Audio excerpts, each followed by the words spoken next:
ಅವರು ಮಹಾತ್ಮ ಗಾಂಧೀಜಿಯವರ ಬಗ್ಗೆ ಏನು ಎಂಥ ಗೌರವ ಅಥವಾ ಎಂಥ ಭಾವನೆಗಳನ್ನು ಅವ್ರು ಇಟ್ಕೊಂಡಿದ್ರು ಅನ್ನೋದು ಇಡೀ ಜಗತ್ತಿಗೆ ಗೊತ್ತಿದೆ. ಈಗ ಹೊಸದಾಗಿ ಏನೋ ಮಹಾತ್ಮ ಗಾಂಧೀಜಿ ಬಗ್ಗೆ ಮಾತಾಡೋಕ್ಕೆ ಹೋಗಿದ್ದಾರೆ. ಅಷ್ಟು ಒಂದು ಗೌರವ ಇರೋದಿದ್ದರೆ ಮಹಾತ್ಮ ಗಾಂಧೀಜಿ ಹೆಸರನ್ನು ನಾವು ಉದ್ಯೋಗ ಖಾತ್ರಿ ಯೋಜನೆಗೆ ಇಟ್ಟಿದ್ವಲ್ಲ, ಅದನ್ನು ಯಾಕೆ ತೆಗಿಯೋಕೆ ಹೋದರು? ಅದಕ್ಕೇನಾದರೂ ಒಂದು ಕಾರಣ ಇತ್ತ? ಯಾರಾದರೂ ತೆಗಿಬೇಕು ಅಂತೇಳಿ ಹೋರಾಟ ಮಾಡಿದ್ರ? ಗಾಂಧೀಜಿಯವರನ್ನು ಹೆಸರು ಮನೆ ಮನೆಗೆ ಕಾಂಗ್ರೆಸ್ನವ್ರು ತೊಗೊಂಡು ಹೋಗಿದ್ರು.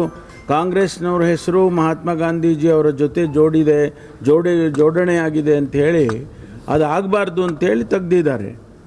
ಇಡೀ ವಿಶ್ವದಲ್ಲೇ ವರ್ಲ್ಡ್ ಬ್ಯಾಂಕ್ನವ್ರು ಹೇಳ್ತಾರೆ ಈ ಮಹಾತ್ಮ ಗಾಂಧಿ ಏನು ಉದ್ಯೋಗ ಖಾತ್ರಿ ಯೋಜನೆ ಅತ್ಯಂತ ದೊಡ್ಡ ಪ್ರಮಾಣದಲ್ಲಿ ಉದ್ಯೋಗವನ್ನು ಕೊಡ್ತಕ್ಕಂಥ ಪ್ರಪಂಚದಲ್ಲಿ ಯಾವುದಾದ್ರೂ ಕಾರ್ಯಕ್ರಮ ಇದ್ದರೆ ಅದು ನರೇಗಾ ಯೋಜನೆ ಅಂತೇಳಿ ಅವರೇ ಹೇಳಿದ್ದಾರೆ. ಅನೇಕ ಇಂಟರ್ನ್ಯಾಷನಲ್ ಏಜೆನ್ಸಿಗಳು ಹೇಳಿದ್ದಾವೆ. ಅದೆಲ್ಲ ತಡ್ಕೊಳಕ್ಕಾಗಲಿಲ್ಲ ಭಾರತೀಯ ಜನತಾ ಪಾರ್ಟಿಯವರಿಗೆ, ಅದಕ್ಕಾಗಿ ಮಾಡಿದ್ದಾರೆ. ಅಂತಿಮ ವರದಿ ಕೊಡಬೇಕು. ಅಲ್ಲ, ಅವರು ಎಲ್ಲೆಲ್ಲಿ ಎವಿಡೆನ್ಸ್ಗಳು ಬೇಕಾಗಿತ್ತೋ ಅಲ್ಲೆಲ್ಲ ಹೋಗಿದ್ದಾರೆ. ಅದನ್ನೆಲ್ಲ ಕ್ರೋಢೀಕರಿಸಿ ಅಂತಿಮ ವರದಿಯನ್ನು ಕೊಡ್ತಾರೆ. ಕೊಟ್ಟಾದಮೇಲೆ ಬಹಿರಂಗಪಡಿಸ್ತೀವಿ. ಕಾಲ ಹೇಳೋಕ್ಕಾಗುತ್ತಾ?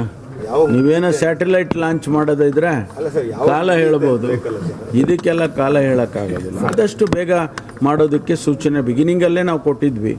ಅದನ್ನು ಅವರು ಸಂಪೂರ್ಣ ಮಾಡಿ ಕೊಡ್ತಾರೆ. ನಿನ್ನೆ ಕ್ಯಾಬಿನೆಟ್ನಲ್ಲಿ ತೀರ್ಮಾನ ಮಾಡಿದ್ದೇವೆ. ಬ್ಯಾಲೆಟ್ ಪೇಪರ್ನ ಈ ಚುನಾವಣೆಗೆ ಇಂಟ್ರೊಡ್ಯೂಸ್ ಮಾಡಬೇಕು ಅಂತೇಳಿ ತೀರ್ಮಾನ ಮಾಡಿದ್ದೇವೆ. ತಾಲೂಕ್ ಪಂಚಾಯಿತಿ, ಗ್ರಾಮ ಪಂಚಾಯಿತಿ ಇವಕ್ಕೆಲ್ಲ ಮಾಡಬೇಕು ಅಂಥೇಳಿ ತೀರ್ಮಾನ ಆಗಿದೆ. GBAಗೂ ಕೂಡ ಬಹುಶಃ